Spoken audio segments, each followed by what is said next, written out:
Ashley, how are you? I'm good. How are you? Good, thank you. So, well, first off, how are we pronouncing this? Are we pronouncing the eight? Runner, run her?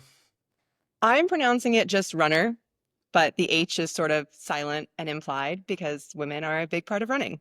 So, And where did this initial idea come from? A print magazine. well, I've been a journalist, a freelance journalist for a decade now, covering running from all aspects. And it's just gotten harder and harder to tell women's stories, I think, as magazines fold and digital publications are led by algorithms and SEO and ecom and things like that.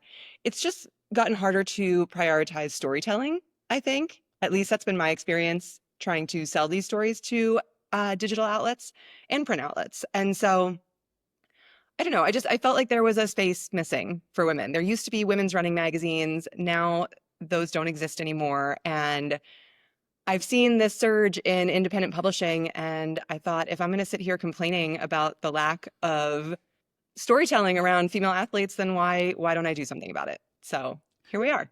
Cool. I think we can get into the running media landscape because it's something you or I could probably talk about for a couple of hours. But I'm interested in the mag space because obviously we can talk about you've had the kind of the main sort of legacy titles that have largely changed hands or shifted over the last 10 years, I guess you could say. And then you've kind of got you've got a few smaller titles that have been around for quite a while. I'm thinking like Ultra Running Mag. And then you've got this new and not specifically in running, but outdoor and lifestyle general. You've got these high end magazines, these kind of curated, limited, much less advertising. Sometimes it's only quarterly, beautiful Mhm. magazines, and we've seen quite a lot of them. I used to read a couple of surfing ones that were just really beautiful, and it always felt like running and trail running, especially, was like an obvious niche to do more of this kind of thing. Now we've got Like the Wind, which is excellent with Simon Freeman. I mean, but where where did you draw inspiration from, and how did you start to see where this could come together? I would say my biggest inspiration for this has been Trails magazine. I don't know if you're familiar with that one.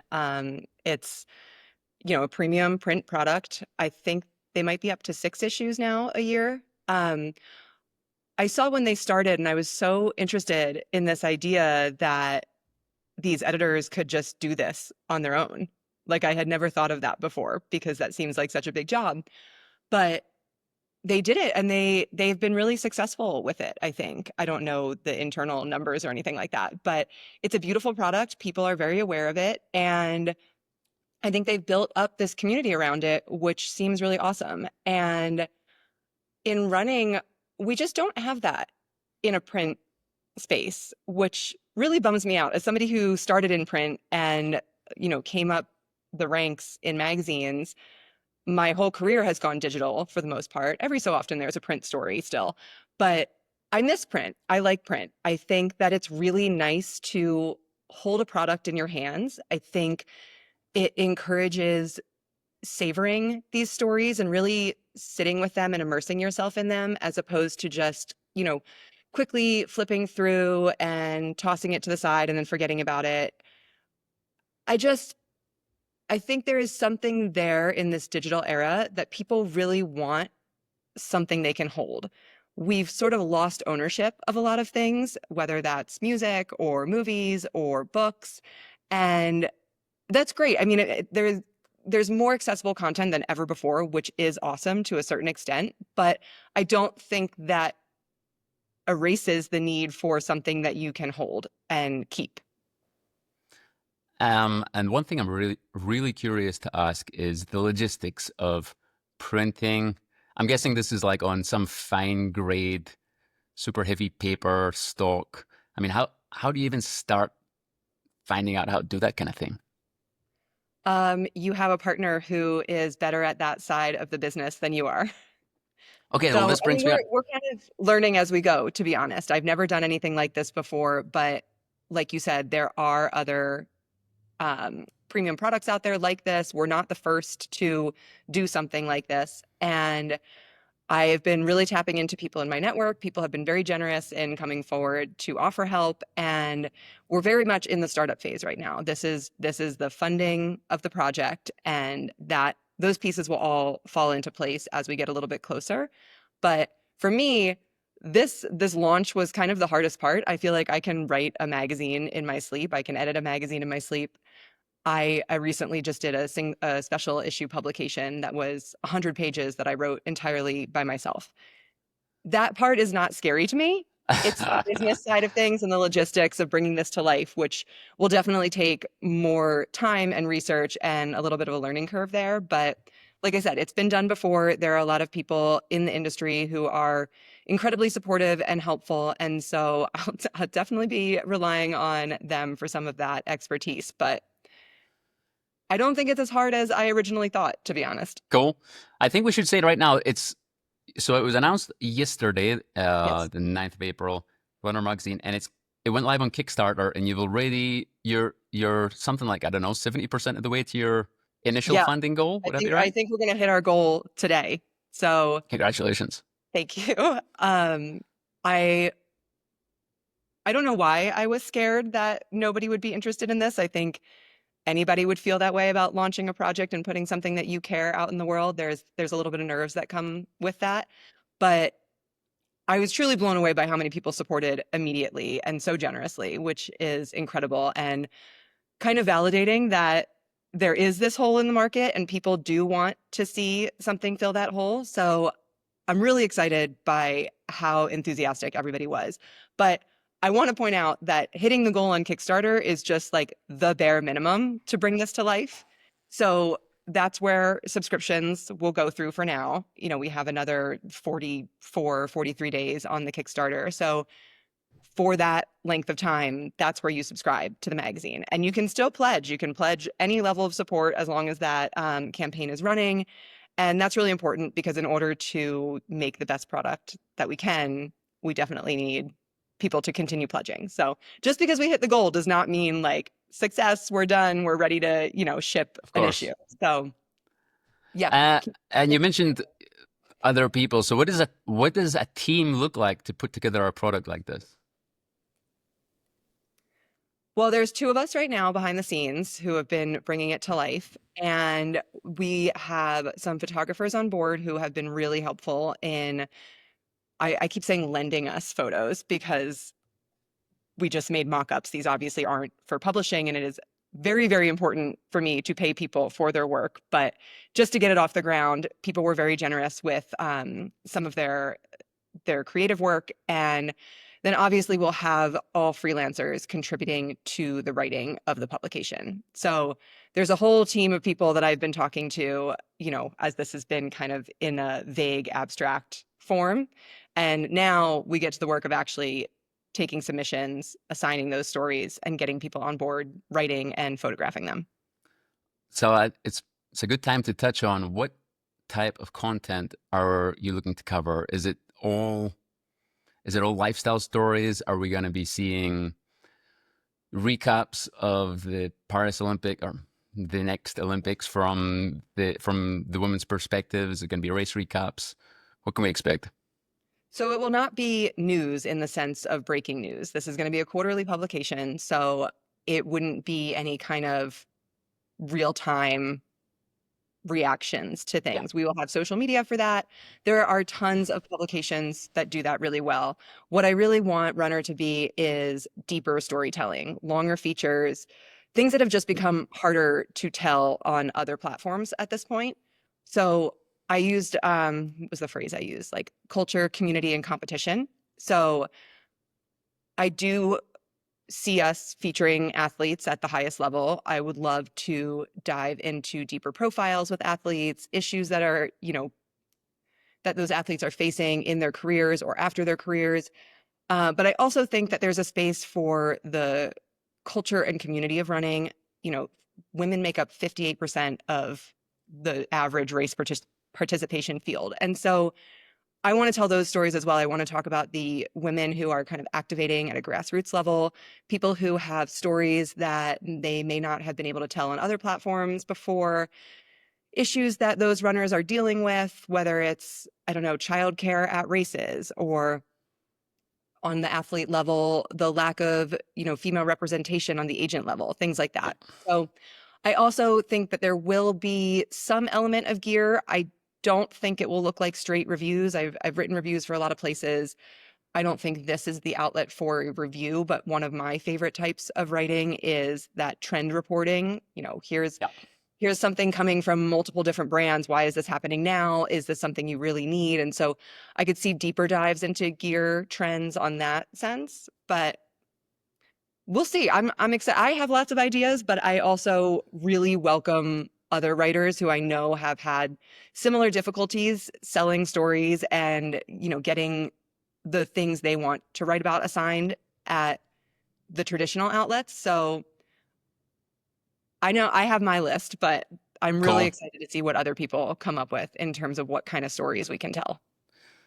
Yeah. And the one thing that I'm sure I've seen you write about is we're in the third running boom, and the stats I've seen show that much of the differential, the boom is led by women. The growth is much more on the female side than the male side.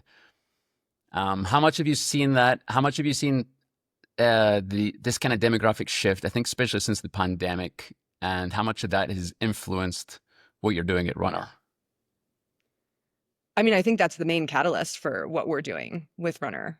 I think that there are more women than ever participating in running at all levels and doing incredible things. And there just isn't a space that's dedicated to them.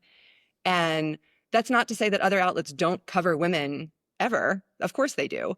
But the the female athlete stories are just never prioritized, it feels to me. Yeah, yeah. Somebody could argue the opposite, I'm sure. But I think we've seen this boom in women's sports in general, and there's just this movement behind it right now, and I don't think running is exempt from that. And so I think that female runners deserve a space that is dedicated to them and to their side of the sport, their experience with the sport. And that's not to say this is just for female runners. When we were first working on this, I had the like for her by her kind of tagline in my head. And then I was like, wait, it's not just for her. I want it Yeah. to be for everyone because I think that it's really important that men support women's sports too, that men support women's running.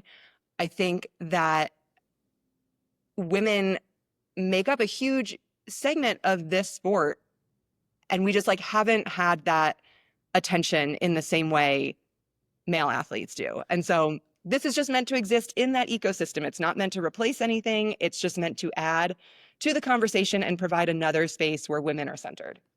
You know, 100%. We see it a lot when there's headlines around races and stuff. Often the men's results are prioritized or sort of at the top. But more subtly, we've been looking at it more when you look at a lot of the sports science studies we write about.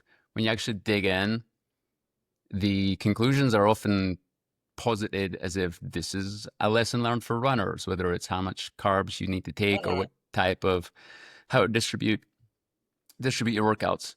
But when you actually look at the data, often it's maybe exclusively or almost always majority men that were involved in the study. And then it even goes to running shoes. I Yeah. don't know. Some of my team have spoken to Hetas, and Hmm. I think they're the first brand that's designing shoes from the ground up for women.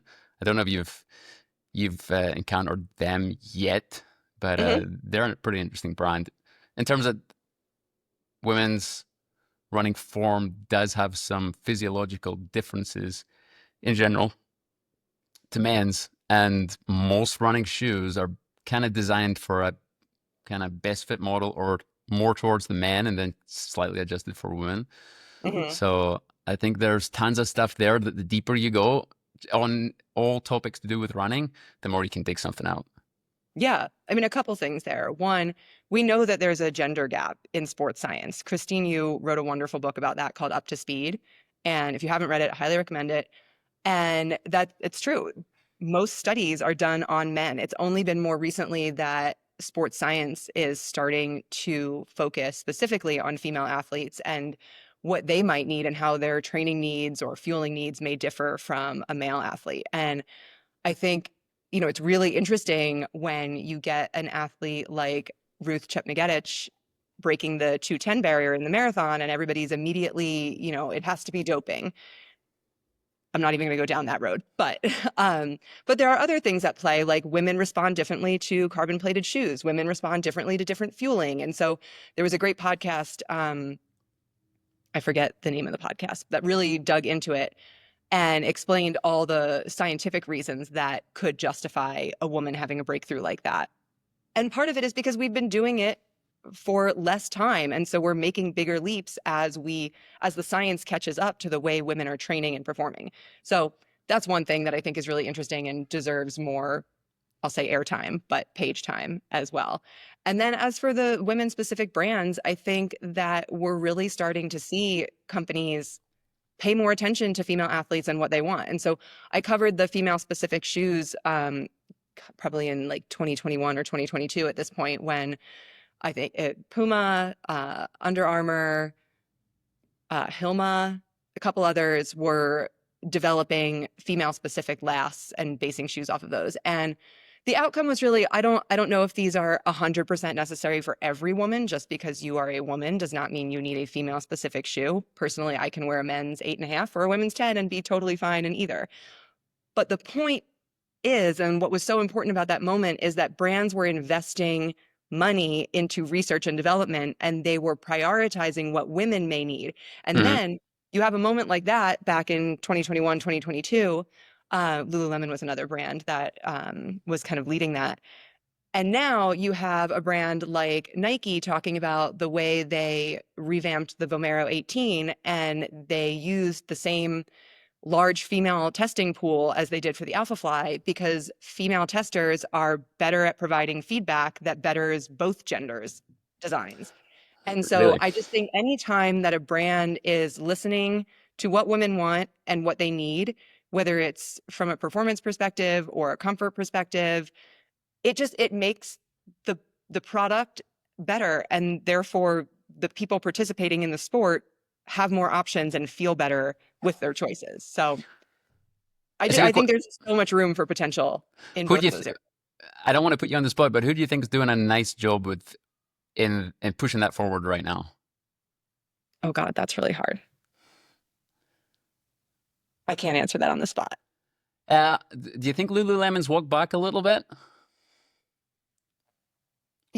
I don't know a ton about Lululemon and what they're doing in running right now. I think that they're really appealing to the casual runner, somebody who does other things and also wants to run, which is great, because you hear people say, "Oh, I'm not a runner, but I run, a 5K every other day." And you're like, "Well, you are a runner. Like, what do you mean?" Hmm. And so I think that Lululemon was one of the brands that kind of led the charge on speaking to that consumer with their running shoe. It's a daily trainer that you can really wear in a versatile way, whether you're at the gym doing a couple treadmill miles, you want to do a longer run with your run club.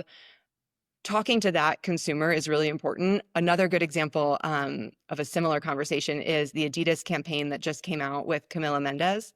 Um, she also is talking about how she's not a runner, and then she goes out the door on her run. And there was a lot of talk on social media from a certain subset of runners about how, like, this was so out of touch. Why would Adidas do this? They're offending the core runners. And it's like, well, it's not just about the core runner. The Hmm. core runner's committed. They're in it. They're buying the super shoes. You don't have to convince them at this point. It's all these other people who say, "Oh, I'm not really a runner, but I've done one half marathon," or Yeah. "I'm not really a runner, but I want to go to this run club because it seems like a fun social opportunity." That's the runner that Adidas commercial is talking to. And I Yep. think that's really important, because all of those people should be welcome to the community. And I think in this third running boom that we're in, there is that core running group that maybe they did it in high school and college, or have been super dedicated, for a long time at this point. And there's almost this divide between them and these newer runners who are just like really excited to, run a 5K marathon. And it's like, okay, a 5K marathon doesn't exist, but you don't need to shame somebody for being excited that they did their first one. Each his own 100%. thing. Or maybe you just like you help them understand what it is, or maybe you just don't engage at all. And so I think brands like I think Lululemon started that, speaking to that kind of consumer. Adidas is doing it really well. Even Nike right now with their Race After Dark program, they're really appealing to people who are not people who would identify as core runners, I think. Yep. And I think that's important because the running community should welcome anyone. 100%. We've seen it just looking at the stats. I'm interested to hear if you've got any insights on this.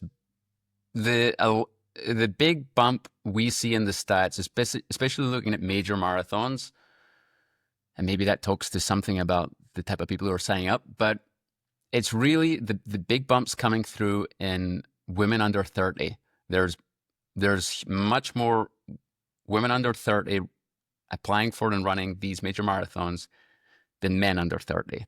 And it's an outlier when you look at all the other age groups. It tends to be slightly more men or very, very close.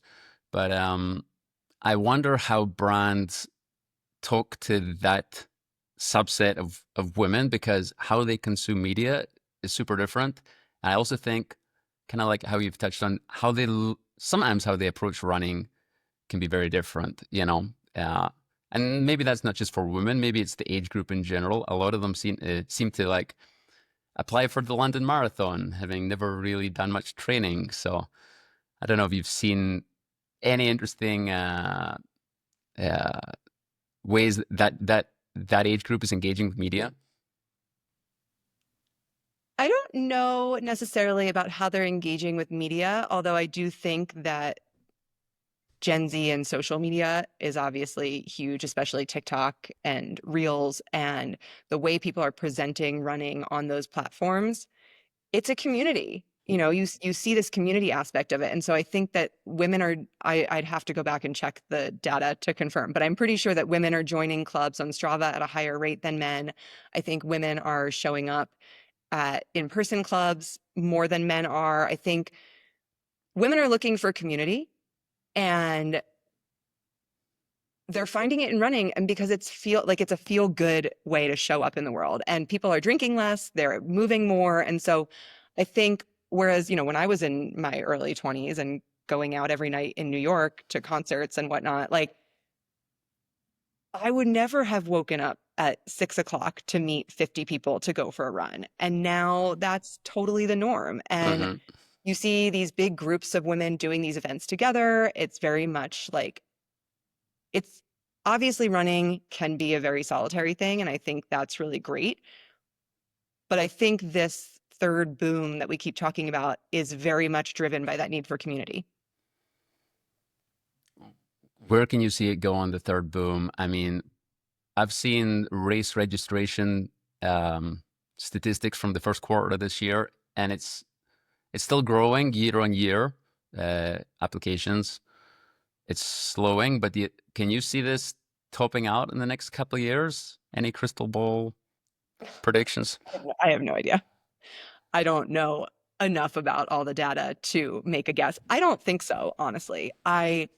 It may lose some of the like sexiness on social media, but I think at the end of the day, it makes people feel good. It makes people feel connected. And I don't see that going away anytime soon. I mean, even with all the uncertainty in America right now, I think that this is a very easy and affordable way for people to stay connected and stay healthy. And I have some issues with using the term like running is my therapy, because it shouldn't replace therapy. But it makes people feel good. It is definitely therapeutic, and it is definitely a social connector. And so I think that right now I don't see the need for those things going away. Um, and it does feel like, I don't know if I could have said this before, but we're looking at the London Marathon in, is it 3 weeks from now, something like that? And I would Yeah. say all eyes are on the women's race, or Yes. not all eyes, but probably for the first, I don't know if you would agree with this or not, but there's much more people anticipating what's going to happen in the women's race than the men's race. Would that be fair to say?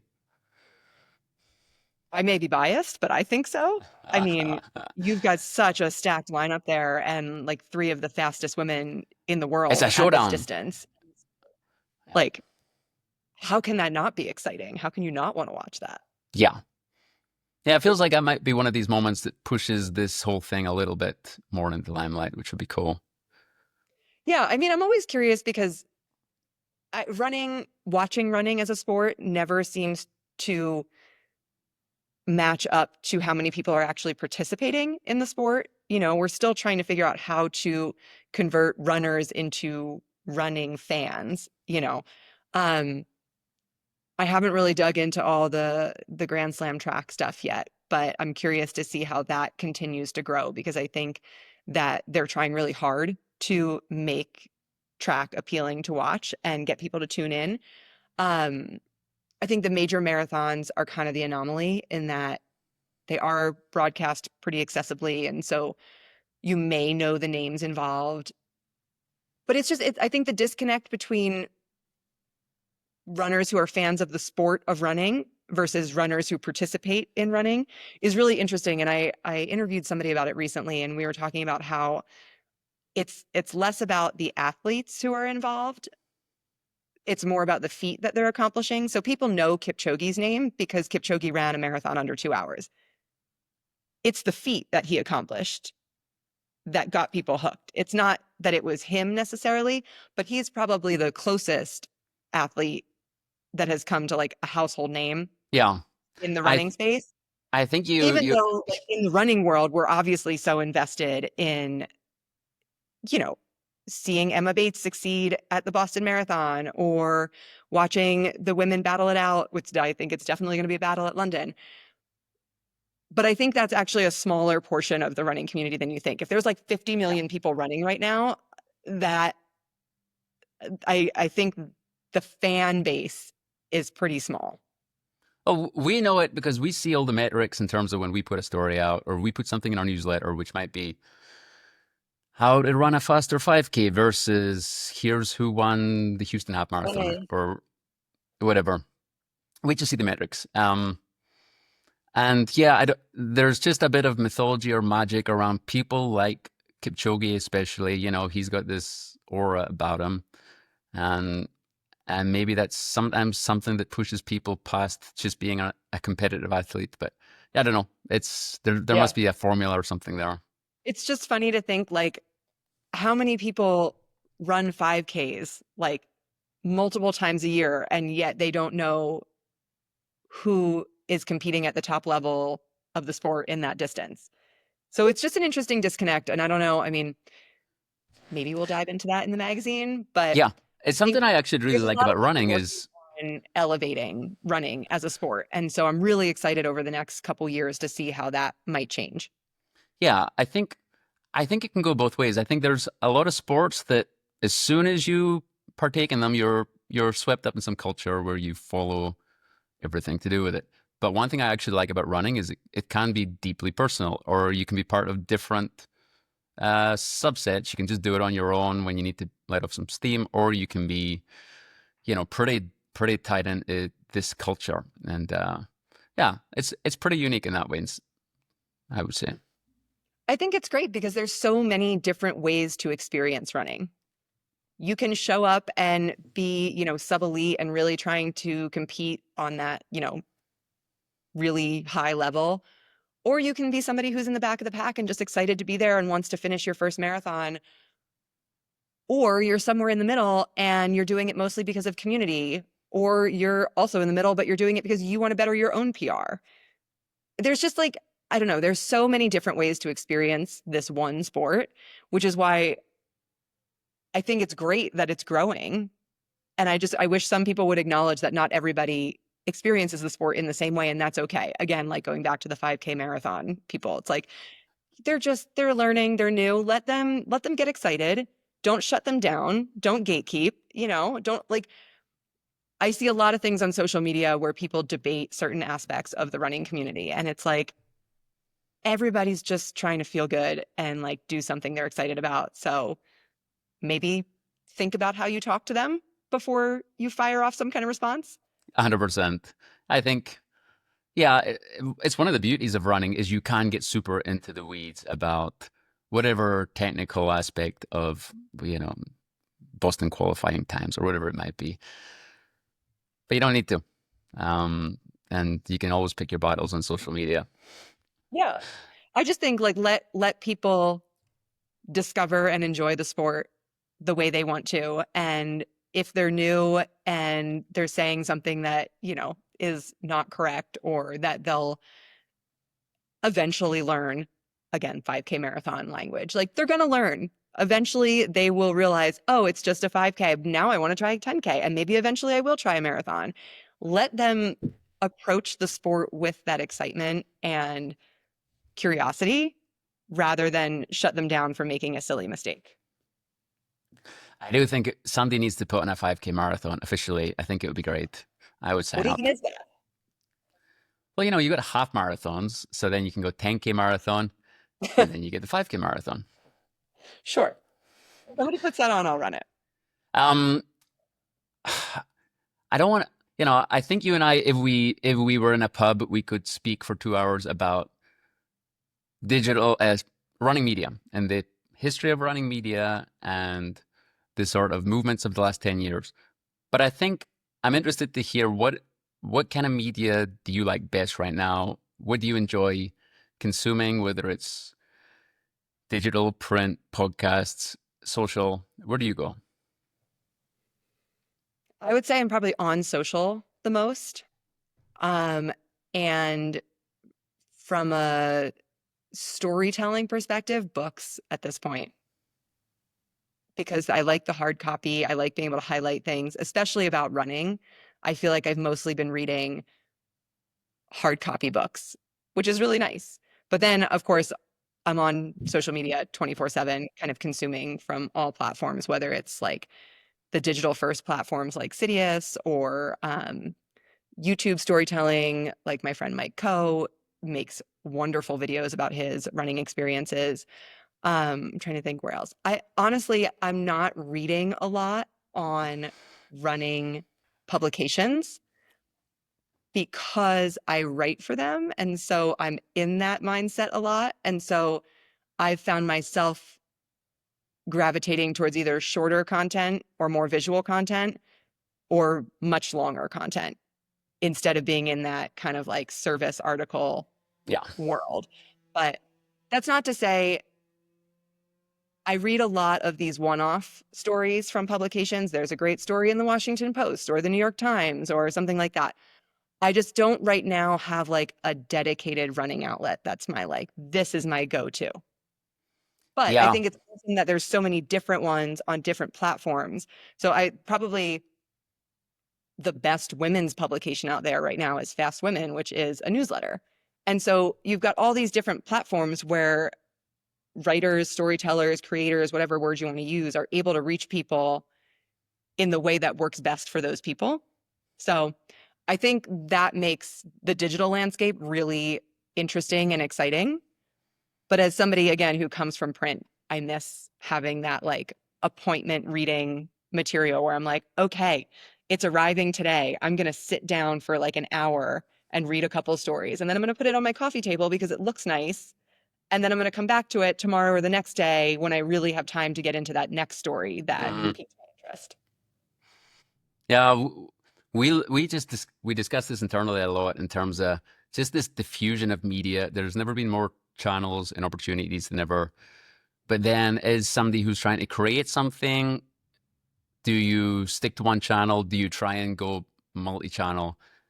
And it just feels like there's we're halfway through some story. I don't know if it's ever going to settle in some endpoint, but I'm enjoying Substack a lot right now, just because a lot of people are writing there. It's a really nice platform, and it almost feels like a community's popped up in terms of you can put stuff out there and people share it more than in other places. Yeah.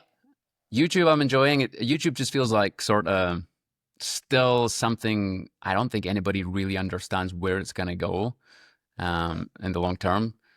But otherwise, yeah, podcasting and newsletters you hear every year. Are we at peak podcast, peak newsletter? So Yeah. we I never mean, know. I had a Substack and it got to a point where it just was hard to maintain.